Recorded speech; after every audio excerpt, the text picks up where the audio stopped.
사정관의 입장에서 보면 내신 성적이 낮지만 얘를 뽑아야 되는 이유가 뭘까, 그걸 만들어내는 것이 대학 입시에서 승부를 볼 수 있다 하는 것이 더 의미가 있습니다. 이 내신 중위권인 학생들이라면 자신에게 맞는 수능보다도 좀 더 쉬운 를 보는 대학들도 있습니다. 내신이 상위권인데 수시에 떨어지는 학생들의 경우는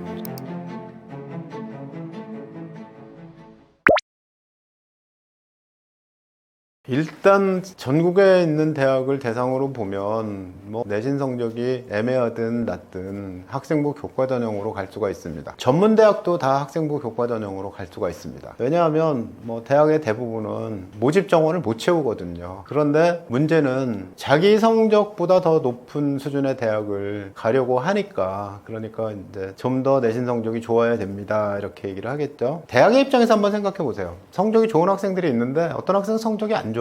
근데 이미 정원의 2배수 이상이 성적 좋은 학생들이 다 모여 있어요. 그러면 그때 내신 성적이 떨어지는 학생을 그 그룹 안에 집어넣으면 나중에 만약에 감사를 받게 된다면 얘가 왜 여기 들어와 있지? 그러겠죠? 그러니까 뭔가 가능성이 있어야 되는데 학교 시험만 못 보지만 얘가 독서도 많이 하고 그리고 이런저런 활동을 한 것으로 봤을 때 참 우수한 학생이다. 그러면 그 학생도 포함이 될 수 있겠죠. 그러니까 사정관의 입장에서 보면 얘를 뽑아야 되는 이유가 있어야 될 거 아니에요. 그러니까 내신 성적이 낮지만 얘를 뽑아야 되는 이유가 뭘까, 그걸 만들어내는 것이 대학 입시에서 승부를 볼 수 있다 이렇게 하겠죠. 그러니까 자기가 어떤 것에 강점이 있는지를 잘 파악하시고 그 강점을 내세울 수 있는 과목은 무엇인지 그 과목을 공부를 해야 되고요. 그 다음에 진로활동이나 동아리 활동에서도 내신 성적이 부족한 것을 메울 수 있는 활동을 하는 것이 의미가 있겠죠. 공부를 다 잘하면 동아리는 그냥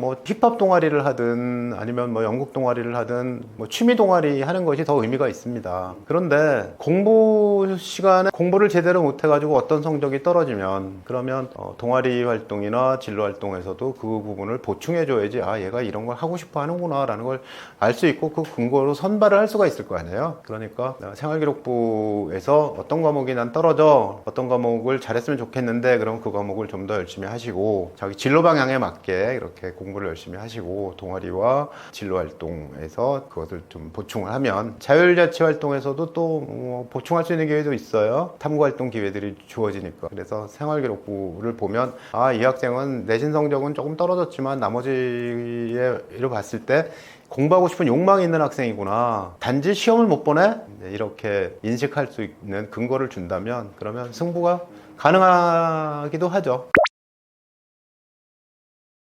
내신이 상위권인데 수시에 떨어지는 학생들의 경우는 사실 이런 것이 문제가 될 거예요. 첫째는 대학은 정원이 있어요. 정원이 있는데 내신이 상위권인데 수시에 떨어지는 학생 중에 한 가지 경우는 1단계에서도 떨어지는 학생이 있고, 두 번째는 1단계는 합격했는데 2단계에서 떨어지는 학생이 있어요. 2단계에서 떨어지는 학생은 면접을 못 본 거죠. 면접은 아는 것을 제대로 말할 수 있는 그런 표현력이 문제가 되는데 말하는 연습을 열심히 해야 되죠. 어떤 학생은 자기가 알고 있는 것들을 말을 하다가 갑자기 생각이 꼬여가지고 머리가 하얘지면서 그냥 울고 아무 말도 안 하는 학생들도 있어요. 그러니까 일단 내신이 상위권인 학생은 면접 연습을 해라. 면접 연습은 언제부터 합니까? 언제나 학생들 앞에서, 친구들 앞에서 발표하는 연습을 하는 것이 면접 연습입니다. 자기가 알고 있는 것을 늘 나서서 발표를 해라. 그 다음에 말로 하는 개념 원리를 설명하는 연습, 이런 것들도 많이 해라, 이런 조언을 드리고요. 근데 이제 1단계에서 떨어지는 학생들은 누구냐 하면 수능 위주로 공부한 것이 표가 나는 학생들은 1단계에서 떨어집니다.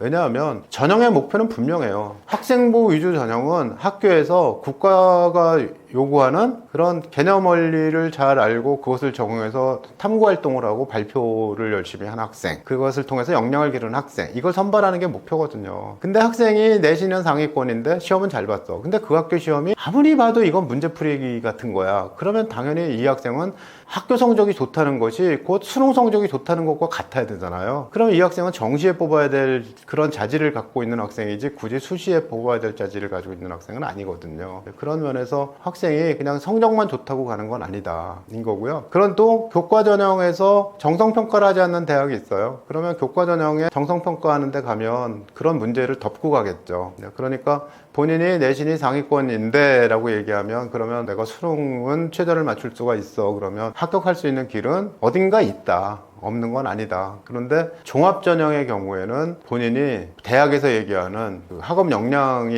있어야 되고, 그 학업 역량이라는 것이 기본적인 개념 원리를 잘 알고 탐구할 수 있고 발표하는 역량, 거기까지 포함하니까 잘 알아야 되고요. 이런 경우도 있어요. 건국대학교에서 교사연수 대상으로 공개한 자료가 있었는데, 수학교육과에 지원한 학생인데 내신이 참 좋아요. 거의 퍼펙트에 가까운데, 근데 이 학생이 수학에서 기본이 되는 과목들을 제대로 안 되는 거예요. 현재 과목으로 미적분이나 혹은 기하도 안 듣고 수학교육과에 지원했다. 그러면 이 학생이 과연 성적이 좋은 것만 가지고 수학교육과에 다닐 만한 자질이 있다고 말할 수가 있을까. 그래서 떨어뜨렸다는 이런 얘기를 하거든요. 그러니까 점수만이 문제가 아니라 자기가 도전해서 공부해야 될 과목들은 반드시 챙겨라. 이렇죠. 어려운 과목에 도전했는데 잘한 학생, 그 학생 먼저 뽑고, 어려운 과목에 도전했는데 좀 못한 학생, 그 학생 두 번째고, 쉬운 과목에 도전해서 잘한 학생이 자리가 있다면 너는 해당이 되겠지만 없을 가능성이 크다. 이렇게 얘기가 될 겁니다. 근데 이때 어려운 과목이라고 하는 건 뭐냐면요, 수학에서 미적투, 그 다음에 물화 정도, 세계사, 세계시민과지리, 이런 그 학생들이 되게 기피하는 과목이에요. 공부하기가 어렵다고. 그 다음에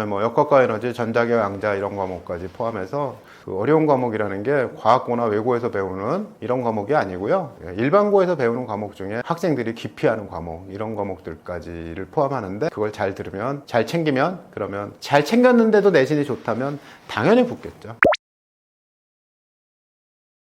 성적이 좋지 않은 학생이 고3부터 공부를 시작하면 상위권 학교에 갈 가능성이, 근데 문제는 성적이 좋지 않은 학생들이 고3부터 공부를 시작하는 경우가 별로 없다는 거죠. 작심삼일이 돼서 공부하기가 정말 어려운 이유는 뭐냐면요, 이 학생이 초등학교 한 4학년부터 고등학교 2학년까지의 쭉 학습 결손이 있었을 거예요. 그러니까 다른 학생들은 지금 1학년, 2학년 때도 공부를 열심히 해서 3학년에 이르러서 그 뒤로 공부를 해나가고 있는데, 그런데 이 학생은 그 전에 학습 결손이 있어가지고 배경 지식이 적고, 배경 지식이 적으니까 지금 모르는 것을 해결하려면 과거로 돌아가서 다시 공부를 해와야 되는데, 그럴 수 있는 시간이 별로 없는 거예요. 왜냐하면 수능도 11월에 보죠. 그리고 내신 성적은 뭐 그때그때 공부해서 보게 되지만, 근데 그 내신 성적, 학교 시험이라는 것도 배경 지식이 있는 학생이 열심히 공부하는 것과 배경 지식이 없는 학생이 열심히 공부하는 것은 쉽지가 않거든요. 그러니까 상위권 학교에 갈 가능성이 많지는 않아요. 그런 사례도 그렇게 별로 없습니다. 그러니까 그 부분은 좀 다른 방법으로 생각을 해야 되는데, 다른 방법이 뭐냐면, 내가 지금 공부를 했을 때 서울대 갈 거야, 뭐 연고대 갈 거야, 이렇게 그 목표를 세우는 게 아니고, 내가 지금 갈 수 있는 대학보다 조금 더 공부를 제대로 할 수 있는 대학을 간다, 내 수준보다 조금 더 높은 대학을 간다, 조금 더 높은 대학에 갈 수 있는 공부가 됐으면 그거보다 조금 더 높은 대학을 간다 하고, 단계적으로, 그걸 이제 스몰 스텝 전략이라고 하는데, 조금씩 한 걸음씩 이제 높여가는 거죠. 자기의 희망과 꿈을 높여가다 보면, 그러면 그 본인에게 그 어떤 합격의 기회를 주는 대학이 생길 거고, 거기 가서 그 최상위권이 되면, 그러면 또 공부를 제대로 했다는 것으로 뭐 좋은 직장에 갈 수도 있고, 혹은 그 뒤에 대학원을 갈 수도 있고, 아니면 중간에 편입도 할 수가 있고, 여러 가지 길이 있거든요. 그러니까 뭐 이제부터 공부를 해도 나는 못해, 상위권 대학에 갈 수가 없어, 이게 문제가 아니고, 내 인생에서 어떤 능력을 갖고 어떤 지식을 갖고 있어야지 내 미래를 설계할 수 있을까, 그것을 생각하는 것이 더 중요하죠. 그러니까 지금 공부해서 나는 상위권 대학에 갈 거야 라는 가능성은 사실 많지는 않은데, 성공하는 학생이 없냐? 없는 건 아니에요. 근데 없는 건 아닌데, 그런 학생의 경우에 뭐 초등학교, 중학교 저학년 때까지는 뭐 책도 많이 읽고 공부했는데, 어느 날 갑자기 이 학생이 우울증에 오고 공부는 왜 하나 하는 생각에 빠지면서 사춘기를 아주 심하게 알아서 공부를 안 해서 학습 결손이 있었거든요. 그러다 갑자기 공부를 열심히 했는데 괜찮아졌어요. 뭐 이런 사례들은 있는데, 아예 애초부터 독서 능력이 없어요, 수학 기호들 있잖아요. 뭐 인테그랄, 뭐 미분, 적분, 이런 기호들, 이런 기호들이 낯설고 두려워. 그리고 영어 단어 외워야 되는데, 아니 내일 외우지, 뭐 내일 외우지 하면서 안 외우고 지금까지 지내왔어. 그 학생이 고3부터 공부하면 좋아지냐? 좋아질 가능성이 별로 없다는 얘기죠. 그러나 더 중요한 문제는, 지금 좋아지는 것보다 조금 더 목표를 세우고 목표에 다가가는 노력을 하면, 그러면 인생의 승리자가 될 수가 있다. 자기 인생을 잘 설계하는 그런 멋진 사람이 될 수 있다는 점은 변함이 없습니다. 논술 전형이라는 건 대학이 출제하잖아요. 수능을 공부하려면 뭐 해야 합니까? 수능 문제집을 풀고 모의고사 문제를 풀고 기출 문제를 풀어보고 그렇잖아요. 그러니까 논술을 보려면 논술은 대학별로 내니까 내가 갈 수 있는 대학을 정해가지고 기출 문제를 봐야 되겠죠. 기출 문제, 예시 문제를 공부를 합니다. 그런데 내가 학생부로 간다면 혹은 수능으로 간다면 어느 대학을 갈 수 있는지를 한번 생각해 봐야 되겠죠. 만약에 내가 지원하는 대학이 논술로 지원하는 대학이 학생부거나 아니면 수능으로 갈 수 있는 대학이라면 지원할 필요가 없잖아요. 그러니까 내가 지금 지원하려는 대학, 가려는 대학, 갈 수 있는 대학보다 조금 더 높은 수준의 대학을 간다. 근데 내신이 중위권이라는 학생들이 있어요. 이 내신 중위권인 학생들이라면 그러면 조금 더 자신에게 맞는 수능보다도 좀 더 쉬운 논술을 보는 대학들도 있습니다. 그런 대학의 예시 문제를 보고 해당되는 과목을 보고 공부를 해서 지원을 하면 그러면 합격할 가능성이 높은데 문제는 어쨌든 쉽지는 않다는 거예요. 경쟁률이 엄청 높거든요. 그래서 대학의 논술로 가는 것은 일단 쉽지가 않다. 그런데 논술로 가려면 일단 기출문제, 예시문제를 봐라. 기출문제, 예시문제는 어딨냐? 어디 있을까요? 그 대학 홈페이지에 있습니다. 네, 대학교 홈페이지에 가서 기출문제와 예시문제를 몇 년치를 풀어보면서 아, 이 대학은 이런 걸 물어보는구나. 내가 지원하는 모집단에서는 이런 과목을 시험을 보는구나. 플러스 수능 최저가 있는지 아니면 뭐 교과평가를 하는지 하는 것들을 볼 필요가 있는데 교과평가를 하는 데는 거의 없고요. 대개 그냥 수능 최저를 걸어 놓습니다. 논술 채점하기도 힘든데 언제 또 그걸